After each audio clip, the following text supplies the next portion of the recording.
France Inter.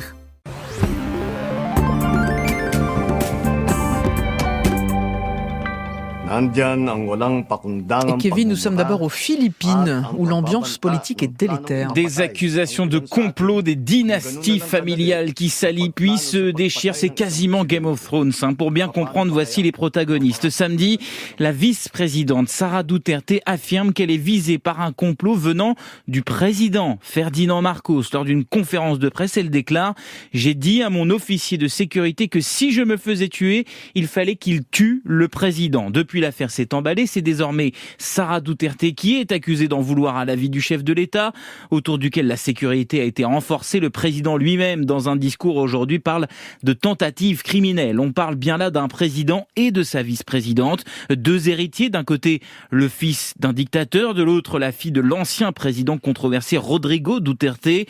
Ils se sont alliés pour remporter la présidentielle il y a 2 ans. Aujourd'hui, voilà où ils en sont. Le ministère philippin de la Justice assigne désormais Sara Duterte à comparaître pour s'expliquer sur ses propos, sachant qu'elle est aussi menacée au Parlement par une procédure de destitution lancée par le président de la Chambre des représentants, son rival potentiel pour la présidentielle de 2028 et par ailleurs cousin du président. Nous voici en Corée du Sud où un homme a été condamné. Oui, 1 an de prison avec sursis parce qu'il a tenté d'échapper au service militaire qui dans le pays est obligatoire pour tous les hommes âgés de 18 à 28 ans. Il dure entre 1 an et demi et 2 ans et les exemptions sont extrêmement rares. Alors pour être réformé, ce jeune homme de 26 ans a tenté quelque chose d'assez inattendu. Il est volontairement devenu obèse, plus de 102 kilos pour 1,69 m au moment de se présenter à l'enrôlement. D'après l'enquête, il a doublé sa consommation de nourriture quotidienne plusieurs semaines avant et bu énormément d'eau avant la visite médicale. L'affaire date de fin 2017. L'homme en question, du fait de sa condition, a finalement effectué son service, mais dans un bureau, dans une agence gouvernementale, donc sans entraînement et sans effort physique. Nous sommes en Italie avec un cycliste très motivé. Oui, il s'appelle Jack Burke, il est canadien, il a 29 ans et il y a 10 jours, il a escaladé un col mythique, le Mortirolo, 12 km avec une pente moyenne de près de 11%. En vélo, c'est très dur.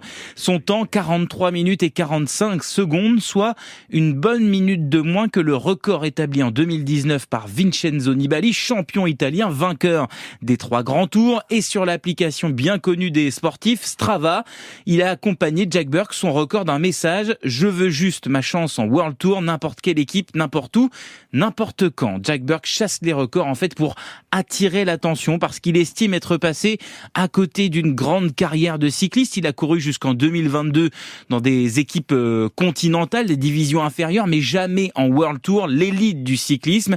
Les équipes que l'on voit sur le Tour de France par exemple, pas sûr tout de même que cette performance suffise, même si c'est impressionnant. Il faut préciser que Jack part du pied d'école quand les professionnels, parfois ont roulé 100 km avant de commencer l'ascension. Mais le pauvre, on souhaite quand même qu'il trouve une équipe. Oui. Allez, merci beaucoup Kevin Dufray, je vous reviendrai demain.